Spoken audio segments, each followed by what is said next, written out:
incluyendo estos su trabajo, la potencia, la fuerza que podía imprimir, y con ello dio origen a las máquinas térmicas, inclusive la termodinámica, que es la ciencia de la transferencia de calor, y las transformaciones que sufre la masa con nació a partir de las primeras máquinas de vapor de la revolución industrial en 1800, no, 1740, segunda mitad del siglo XVIII.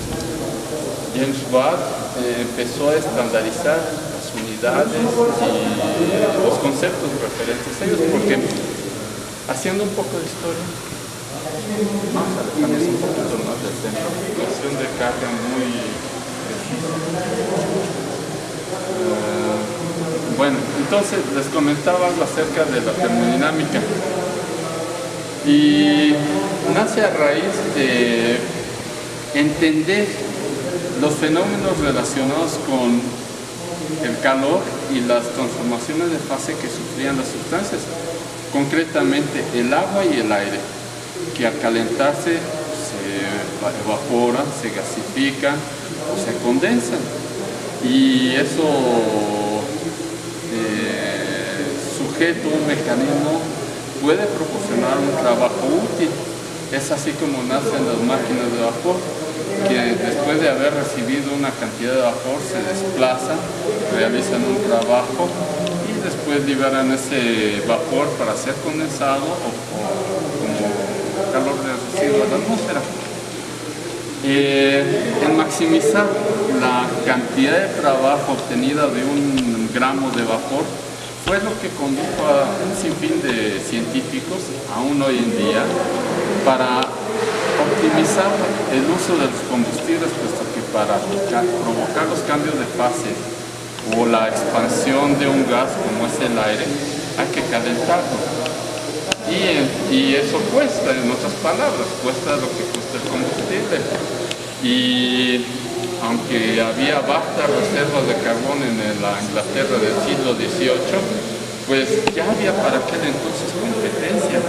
Las primeras máquinas de vapor se utilizaron para desaguar las minas de carbón.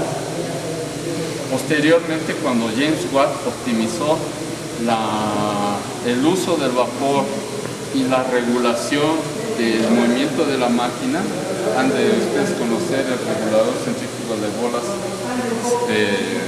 bien conocido, garantizan una operación constante de las máquinas, de tal suerte que se puede tener telares, bombas, máquinas de locomoción, trabajando sin mayor preocupación que vigilar que el proceso de calentamiento del agua se esté dando.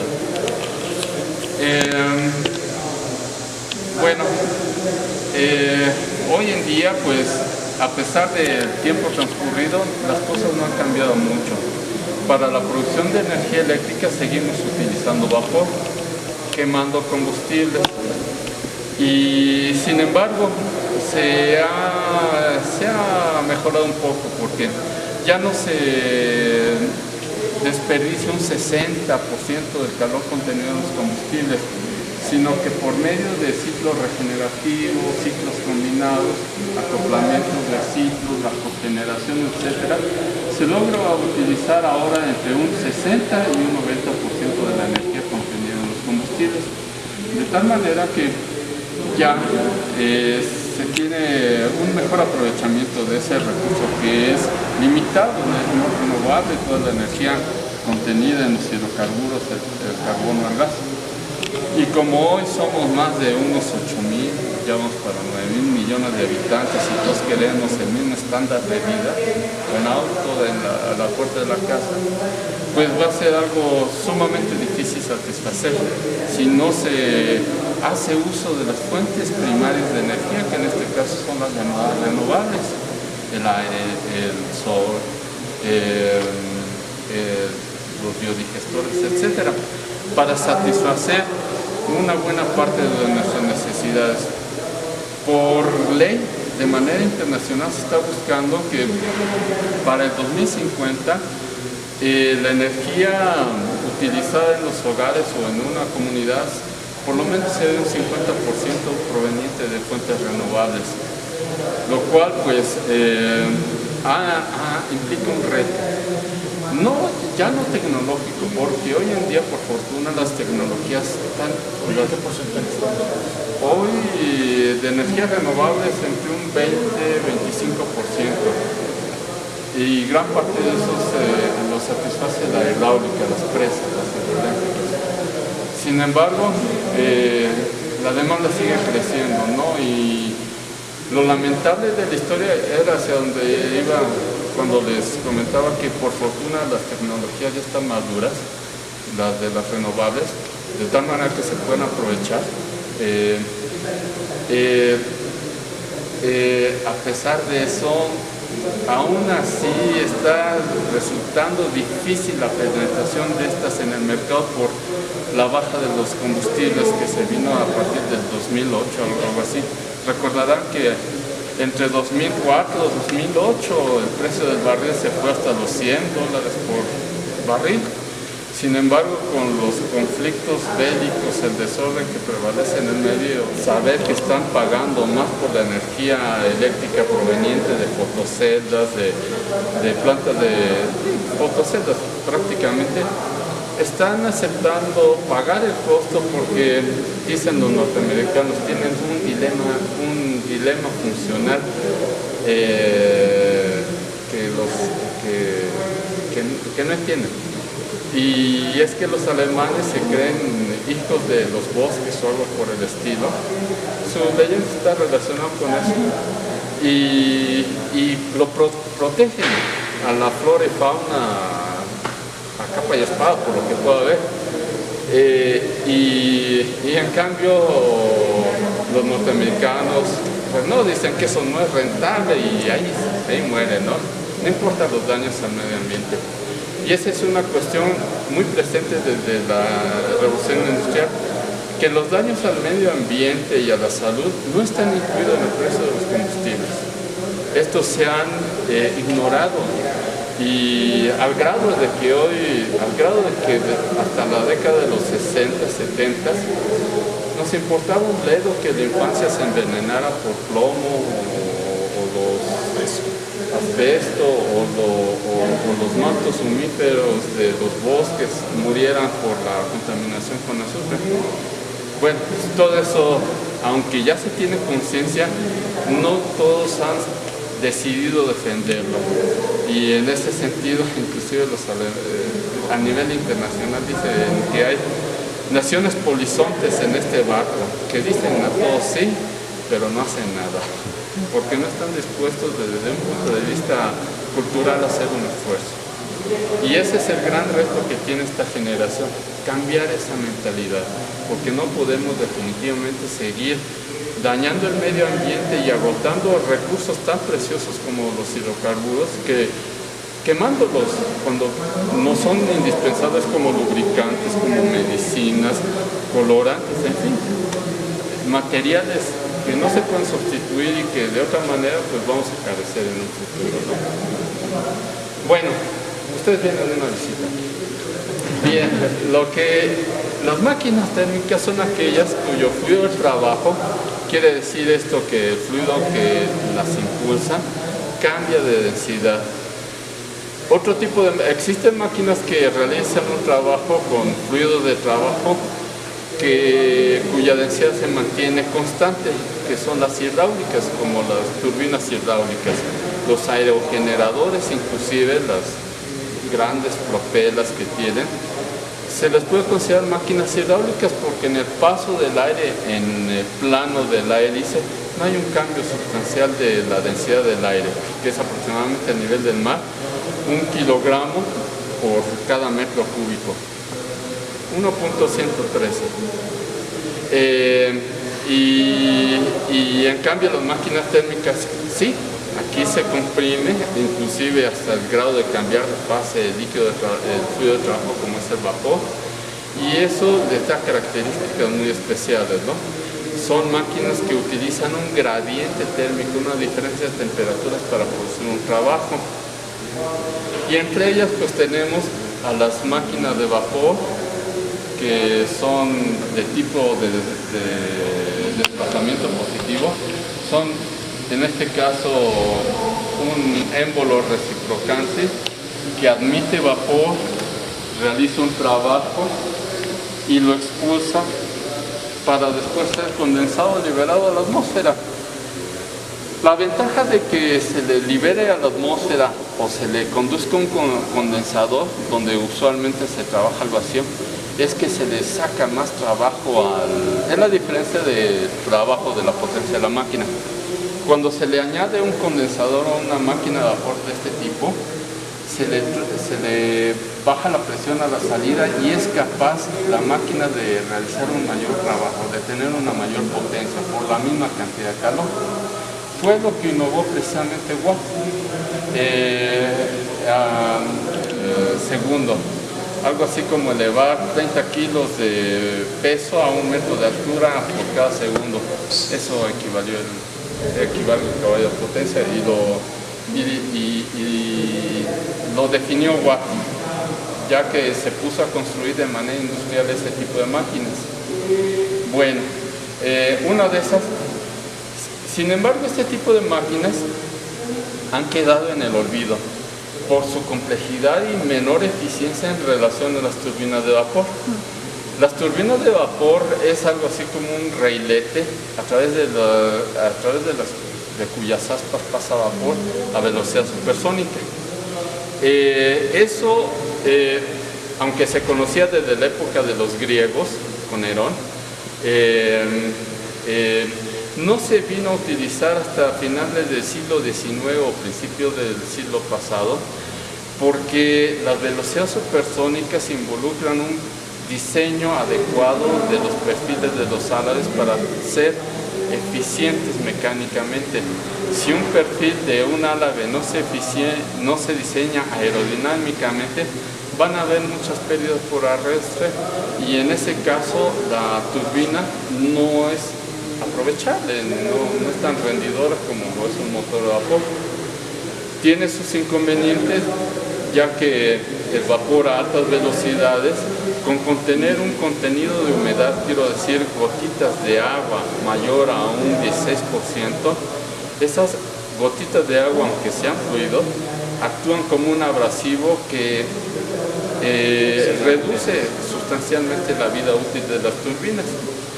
Y es por eso que se busca mucho vapores con una alta calidad o supercríticos inclusive, ¿no? Ya. De tal manera que se aumenta la potencia y se reducen los daños que puedan tener este tipo de mecanismos. Tenemos un par de turbinas de vapor. Sí. Aquí tenemos un par de turbinas de vapor, son estas. Y una de ellas tenemos un modelo abierto. Pasemos para que lo conozcan. Si quieres. Cambiando su dirección y cediendo parte de su energía en movimiento al rotor. Eso se logra a través de un conjunto de toberas, que son un conjunto de canales que tapan esta entrada de vapor. Ese conjunto de canales se va ensanchando y permitiendo la dilatación del vapor hasta chocar hasta hacerlo desembocar en la entrada de los álabes. El vapor entra a alta velocidad, golpean las partículas del vapor a los álabes y ceden parte de su trabajo. Se calcula que se optimiza la eficiencia mecánica o la eficiencia de transferencia de energía en los álabes cuando se logra la mitad de la velocidad del chorro en la periferia. Bueno, una vez que realiza el trabajo el vapor, se saca por otra apertura, o por esto también, y se le conduce a un condensador donde se le lleva a un estado líquido nuevamente. Bueno, se puede utilizar de dos diferentes maneras el vapor, o la energía transferida al rodete en este caso. Una es moviendo un generador eléctrico, que en este caso es este. Aquí tenemos una turbina del mismo tipo que esa. Inclusive está acoplada, ¿no? También este modelito al generador eléctrico. Este generador eléctrico, girando revoluciones constantes, produce energía eléctrica que nosotros podemos utilizar a lo que queramos, ¿no? Lo que utilizan las plantas termóeléctricas En general, sí, núcleo eléctricas inclusive también, ¿no? Porque siguen generando vapor estas. Ciclo combinado también, sí. No, ciclo combinado en parte, porque en el ciclo combinado tenemos una turbina de gas. Y a la salida de la turbina de gas tenemos un ciclo Rankine, donde sí tenemos una turbina de vapor necesariamente. Y hasta finales del siglo pasado, el 80% de la energía eléctrica producida en el mundo se producía por un ciclo Rankine, donde se quemaba combustible. Tiene su desventaja. El ciclo Rankine no tiene una eficiencia mayor a un 40% de eficiencia. ¿Qué significa eso? Que el 60% del calor contenido en los combustibles se pierde en el ambiente. Y bueno, hay que optimizar eso, ¿no? Bueno, esta es una turbina, se le conoce como una turbina de eje horizontal, de un solo paso, porque solamente tiene un rodete a través del cual el vapor cede su energía y cambia la presión de mayor a menor. Si el vapor se libera a la atmósfera, se les llama máquinas atmosféricas. Cuando se les pone un condensador, como en aquella, este es el condensador.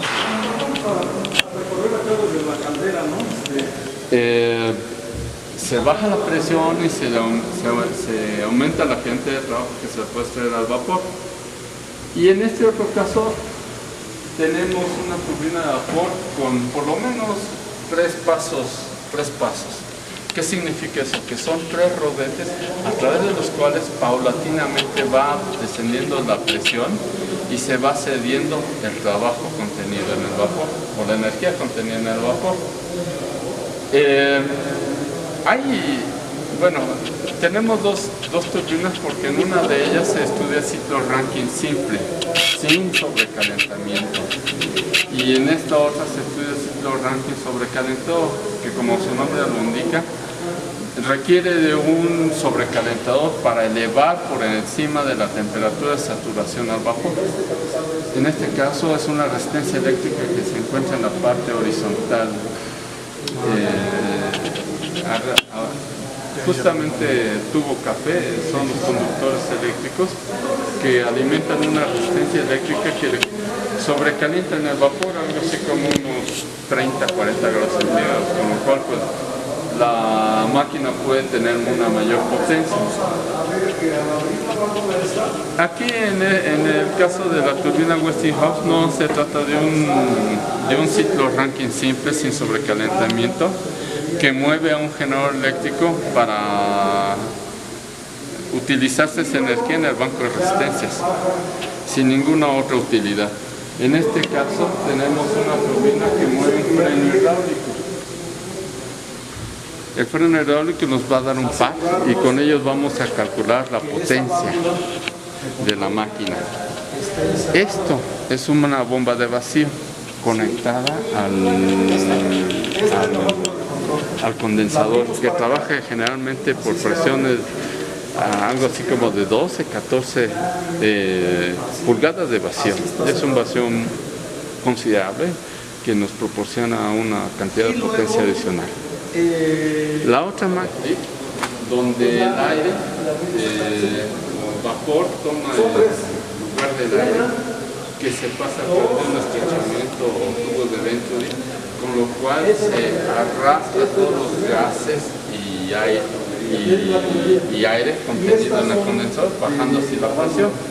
Aquí se consiguen el orden de 10-20 centímetros de mercurio de vacío, con lo cual sí se aumenta la potencia de la máquina, pero no como aquella. Bueno, y estas son las turbinas. Bueno, el otro inconveniente de las turbinas de vapor es que deben estar bien balanceadas mecánicamente, porque como en el auto, si hay una rueda desbalanceada, a determinada velocidad empieza a vibrar. Como en el caso de las turbinas son revoluciones del orden de unos 3.000 a 10.000 revoluciones por minuto, un desbalanceo y una vibración excesiva puede provocar fallas por fatiga de la flecha, con lo cual pues se estropea, ¿no? Y se reduce la vida útil. Entonces eso debe estar bien controlado, y así como los arranques y paros de la turbina.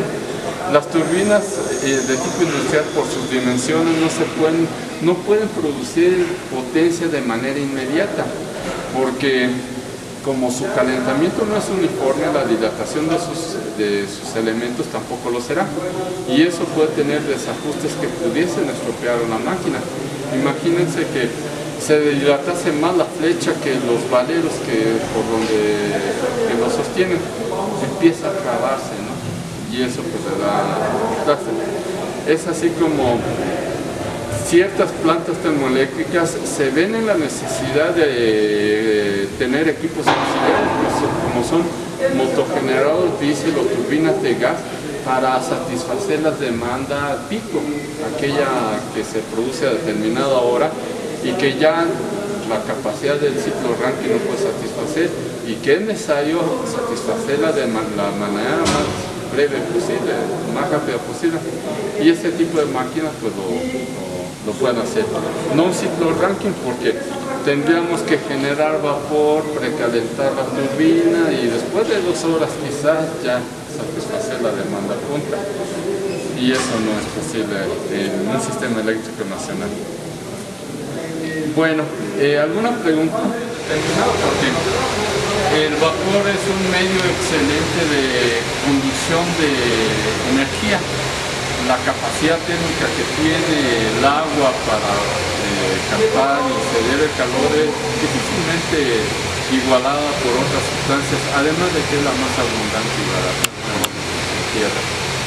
Y entonces se ha especializado el equipo útil para cambiar, para transferir la energía, que en este caso son los calderas, que es un intercambiador de calor, ¿no?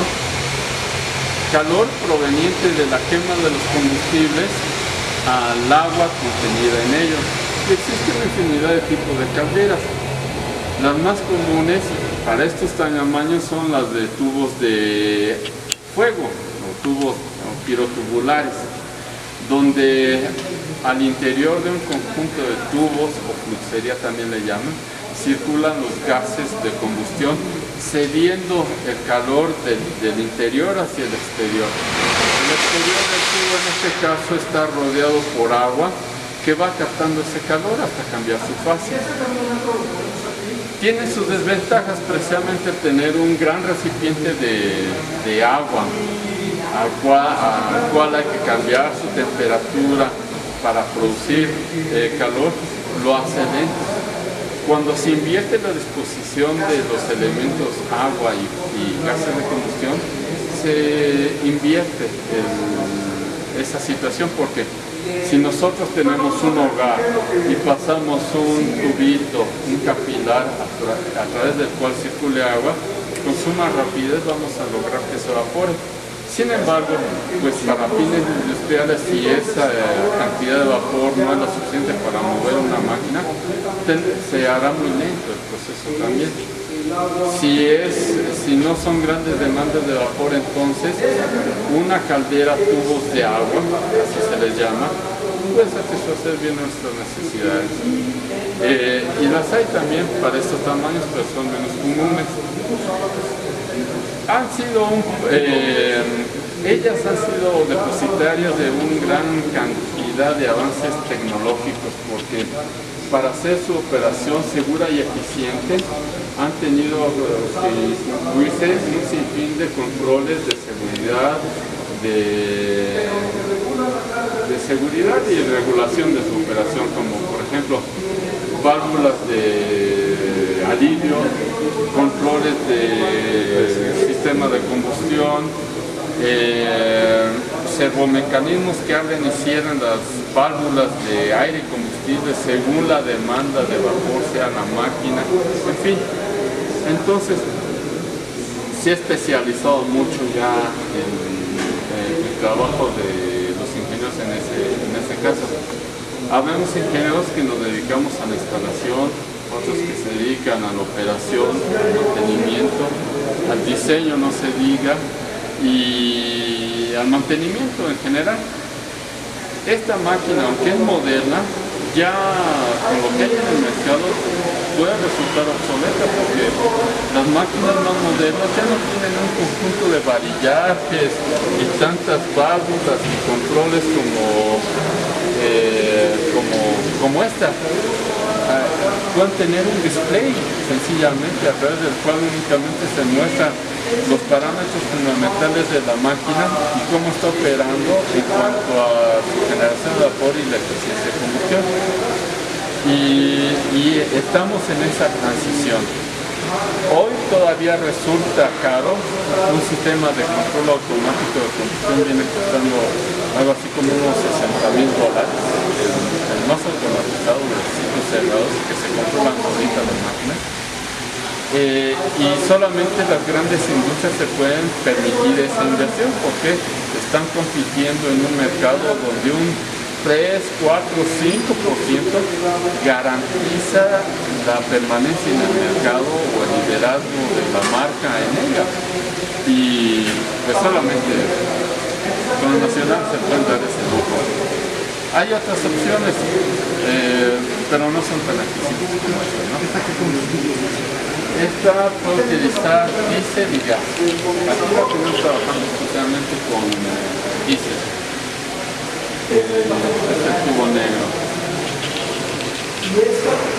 Esto es diésel del cañón.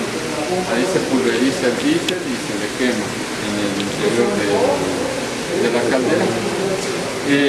Pero también puede quemar gas. Pueden quemar ambas cosas las calderas. Y bueno, también se hace un poquito más complejo su operación en este caso porque los combustibles tienen diferentes características y demandan diferentes cantidades de aire para su quema. Entonces, deben de carburarse de acuerdo al tipo de combustible que utilicen.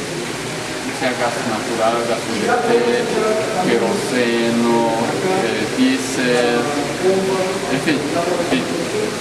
Bueno, ¿qué más sería importante? Aquí, en cambio, es un motor diésel.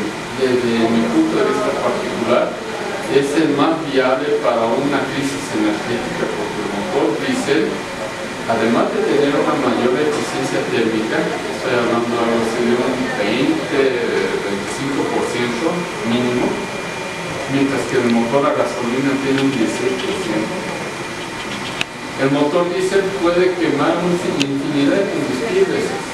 De hecho, el diésel ustedes lo pueden utilizar como un aceite lubricante o limpiador, a diferencia de la gasolina, que es sumamente peligrosa porque sus vapores al contacto con una chispa eléctrica como el de las lámparas se puede inflamar inmediatamente. El diésel no, requiere una temperatura superior a 300 grados centígrados para que se inflame.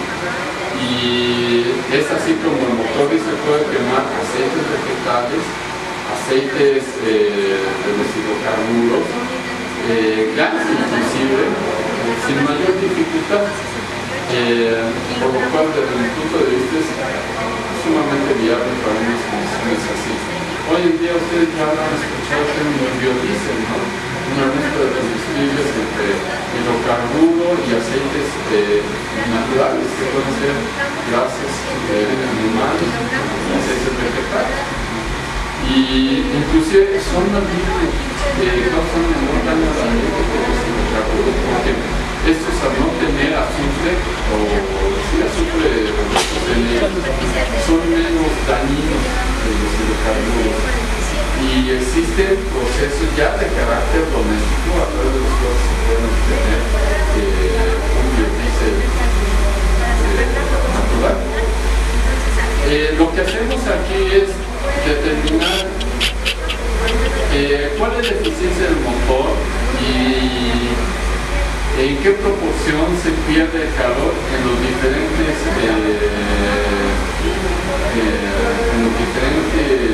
sistemas de proceso. Tenemos aquí aunado un intercambiador de calor, lo mismo que un radiador en un auto, donde se pierde energía hacia el medio ambiente. Tenemos la salida de escape, de los gases de escape, que por su temperatura también se llevan energía. Tenemos diferentes condiciones de operación del motor, de tal manera que cambian las condiciones de eficiencia de quemado del combustible, lo cual monitoreamos aquí, determinamos qué cantidad de combustible no se quemó y sale como contaminante. Es sumamente importante porque han de saber ustedes que cuando un combustible no se quema, produce monóxido de carbono, y el monóxido de carbono tiene un 70% todavía de la energía calorífica contenida en el combustible original. Quiere decir que en ese momento únicamente se desprendió un 30% y el 70% se va con el monóxido de carbono. Entonces es conveniente reducir al mínimo el monóxido de carbono y maximizar la producción de dióxido de carbono. Eso se logra a través, eso lo observamos a través de un análisis de gases, donde monitoreamos el contenido de uno y otro y se determina, ¿no?, qué cantidad de energía se perdió en el combustible no quemado. Bueno, el motor diésel data del principio del siglo pasado. El motor Rudolf Diesel, un ingeniero alemán que trabajó en la fábrica de compresores MAN, y cuenta la leyenda que después de haber fracasado en su intento de comercializarlo, se suicidó, no se sabe. El chiste que, no obstante eso, se logró comercializar y hoy en día se tiene motores diésel hasta con un 45-50% de energía, lo cual pues ya igual a las grandes termoeléctricas, y es muy conveniente para satisfacer las demandas pico, porque como un auto se enciende rápidamente. Tiene sus bemoles, ¿no?, el motor diésel, como por ejemplo eso de encenderlo rápidamente es relativo. Si un motor diésel lo tiene en un ambiente húmedo y frío, obviamente para que alcance el aire comprimido a la temperatura de 300 grados centígrados va a ser mucho más difícil. Y es así como inclusive existen arrancadores, ¿no?, que son sustancias muy detonantes que se suministran en la toma de aire del motor diésel para que arranque inicialmente, ¿no? Cuando no, se utiliza gasolina, ¿no?, así como se empapa de gasolina una estopa, se pone en la toma de aire del motor diésel y la gasolina, por ser más volátil, se inflama con mayor rapidez y ya inicia así. Bueno, ¿a qué debe su mayor eficiencia el motor diésel? A la mayor relación de compresión. La relación de compresión de los motores diésel actuales puede ir de hoy hasta de 1 a un 40. Cuando el motor a gasolina la tenemos de 1.9 a 16, ya no mayor potencia, ¿no? Lo mínimo que podemos tener en un motor diésel es una relación de compresión de 1 a 2. ¿Qué significa eso?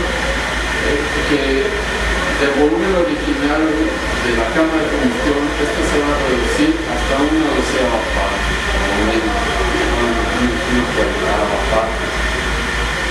Y eso le confiere una mayor potencia al motor, porque la potencia está relacionada con la temperatura del final de compresión. Y al mismo tiempo, por su gran masa, también el motor diésel retiene una mayor cantidad de calor, que sirve para precalentar el aire al mercado. Bueno, hoy en día motores diésel que tienen en todas las plantas eléctricas de emergencia, que son cines, supermercados, sistemas de contraincendios, inclusive, porque por las características del diésel de que es poco volátil, es más adecuado para espacios cerrados como este, caso de máquinas, donde la acumulación de aire y el encendido de una lámpara podría significar un peligro. Hasta la década de los 90 se tenían motogenerados con motor a gasolina, todavía sistema de contingencias, pero al ver esa situación se normalizó en la década pasada y ya se ha establecido que un motor diésel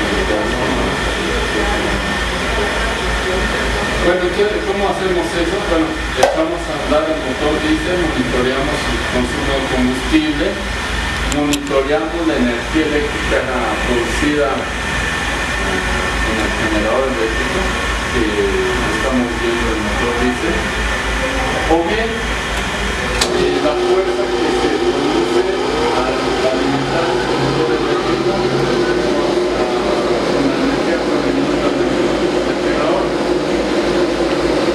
Eso nos da una energía aprovechada, que si la comparamos con la energía suministrada a través del combustible, ya obtenemos una eficiencia. Y monitoreando el gasto de agua, de enfriamiento, el contenido, la temperatura y el contenido de los gases de escape, también podemos saber nosotros qué porcentaje de energía se fue con el agua de enfriamiento, con los gases de escape o el combustible no quemado. Y pues eso se escucha muy sencillo, ¿no? Pero hay que meterse con química y balance de energía, que la verdad da un poco de cabeza. ¿Resistencia? No, aquí se utiliza el freno hidráulico del motor eléctrico. Tenemos una dificultad, sí, en determinar cuáles son las deficiencias de tracción entre el motor y el generador, pero tomando en cuenta que los motores eléctricos son máquinas muy nobles que tienen eficiencia de arriba del 90%, lo mismo que el generador, se vuelve insignificante la pérdida.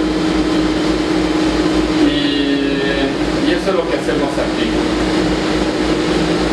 No sé si tengan alguna pregunta. Entonces toda la parte del ciclo de producción energética pues, es muy útil el efecto de conocer todo lo que conlleva estos procesos y en todo caso las complicaciones para hacer llegar precisamente el fluido eléctrico a las viviendas, ¿no? Sí. Supongo que entonces ya han escuchado el término de arquitectura bioclimática. Bueno, aquí lo más relacionado en ese sentido sería lo referente al aire acondicionado y refrigeración, que ha tomado en cuenta ese punto particular, ¿no? de la zona de comodidad del confort del ser humano, que hay que estar controlando en un lugar cerrado para que se mantenga estable, ¿no? Y tenemos equipos para eso, si bien se los muestro. La que utilizamos aquí es una fundición que se conoce como arena en verga. ¿Por qué se le llama arena en verga? Esta arena está hecha a base de minerales: silicio, arcilla, bentonita. Se le agrega también agua para hacer el proceso de fundición. Como pueden notar, son materiales que están en la naturaleza. Son económicos, son fáciles de encontrar, pero se conoce como fundición en arena en verga. Pero esta arena que tienen en su mano es arena nueva. En la industria se utiliza 3 veces y se cambia, cuestión de calidad. Para los coches de industria automotriz se utiliza una sola vez para hacer un monobloque, para hacer un motor, y la cambia. ¿Sale? Aquí en la facultad se utiliza muchas veces. ¿Por qué? Porque nunca piezas de buena calidad queremos que los chavos aprendan del proceso. Sería demasiado caro estar cambiando la arena cada 3 fundiciones. Entonces la arena que tienen en su mano se convierte en esta arena o en la arena que está allá en el tambo. ¿Sale? Esa arena ya tiene muchos y muchos procesos de fundición. ¿Sale? Entonces, las piezas no son de muy buena calidad, pero queremos que se lleven de idea los hornos. Aquí está el horno. Tenemos aquí los materiales que se coloca el aluminio, colocamos aquí en el suelo, encendemos el horno. Tarda aproximadamente 40 minutos en fundirse el aluminio hasta alcanzar una temperatura de 600 a 700 grados, más o menos. Preparamos el molde, preparamos la arena, la colocamos en ese molino. Ese molino comienza a girar, le agregamos el 5% de agua. Cuando está lista la sacamos y fabricamos los moldes para sacar piezas. Entonces, donde el material que está de atrás, son las pinzas o las palancas, se coloca, sacamos un piso, lo colocamos y se vierte en un molde. De esta manera tenemos la técnica de fundición. Es un proceso muy, por así decirlo, muy antiguo, pero actualmente se sigue utilizando. Así que de alguna pueden implementarlo en el mismo. Pueden ser los tornillos, ¿sale? Las tuercas,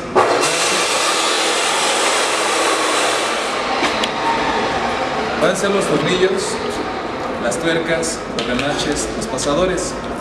Una unión temporal es una unión que se puede quitar fácilmente. Yo puedo quitar fácilmente un tornillo. Una unión permanente es una unión que va a estar hecha por medio de calor o electricidad. En este caso utilizamos un proceso de oxígeno con acetileno. ¿Sale? Tenemos 2 tanques. Producimos una flama que alcanza una temperatura de 3200 grados y hacemos una práctica de unión de estas piezas. Son piezas delgadas, únicamente hasta 3 o 4 milímetros de espesor, no más. ¿Sale? Unimos este tipo de piezas, chapas. Para esta soldadura no se requiere de material de aporte. Un material de aporte es un material extra. Los materiales están así unidos, los juntamos, comenzamos a calentarlos, comienzan a derretirse y estos se van a mezclar. Y es lo que hace la unión. De este lado, ustedes pueden ver, si quieren pasen para acá.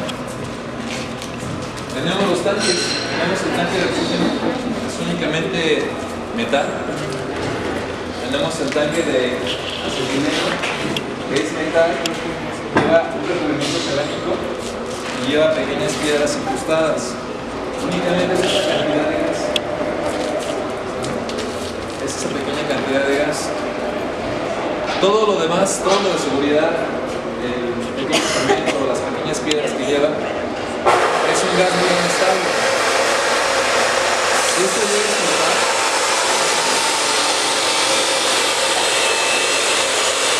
explotar, alcanza más o menos un radio de 1 kilómetro.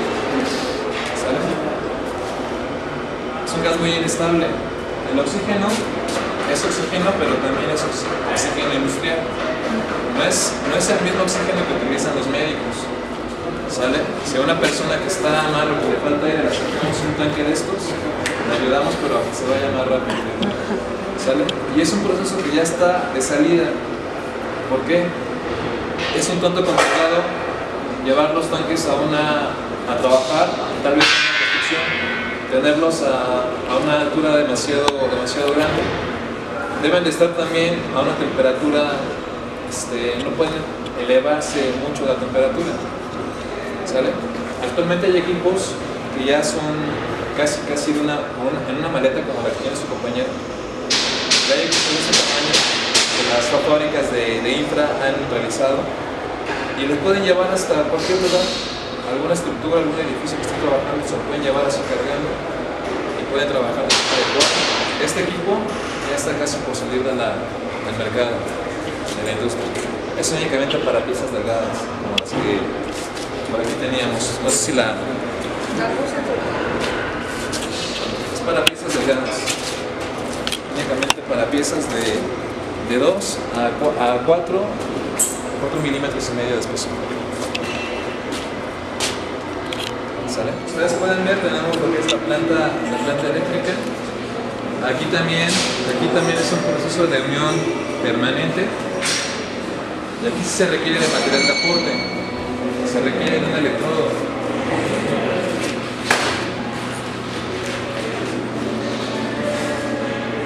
Se requiere de este material. Son electrodos.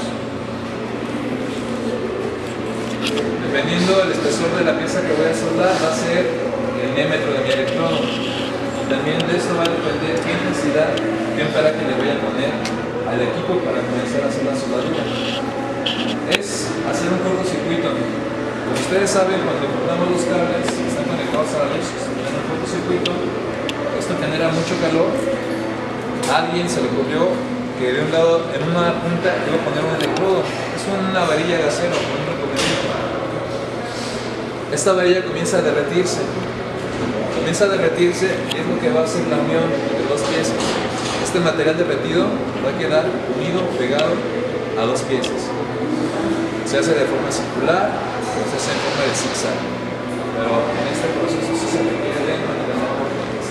De este lado tenemos lo que son las soldaduras eléctricas normales y de este lado tenemos una combinación también de eléctrica con gases, que es conocida como soldadura MIG, soldadura TIG. ¿Sale? Se requiere también de argón, en este caso, se requiere de una planta como estas para soldar. Solamente que este tipo de soldadura, la MIG y la TIG, se requiere de un peto de plomo para soldar. Se considera que es dañino para el cuerpo humano estar expuesto a esta radiación por mucho tiempo. Entonces se requiere de un peto de plomo porque consideran que causa cáncer a los trabajadores. ¿Sale? ¿Dudas hasta aquí? Entonces, para oficinas podemos aplicar cajas para herramientas hasta un simple recogedor. En esta parte tenemos la materia prima, las láminas. Esta máquina es una máquina cortadora. Entran aquí las láminas, tiene una guillotina. Al momento de oprimir el pedal se cortan las piezas. Una vez cortada la pieza a la medida que yo quiero, tengo la máquina dobladora. Yo puedo hacer el doblez.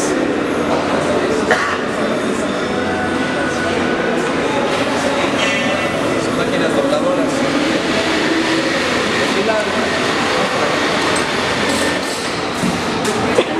Venimos y quedan soldadas. Esta que tiene la...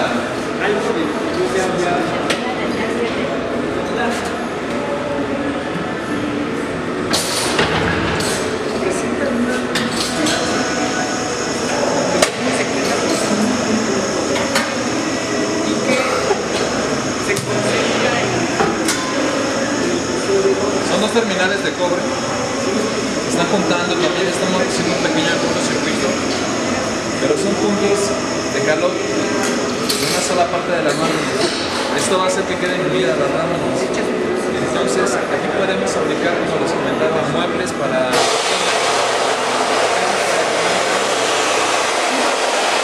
En esta parte podemos unir más piezas, podemos soldarlas. El bote de basura, ¿han visto los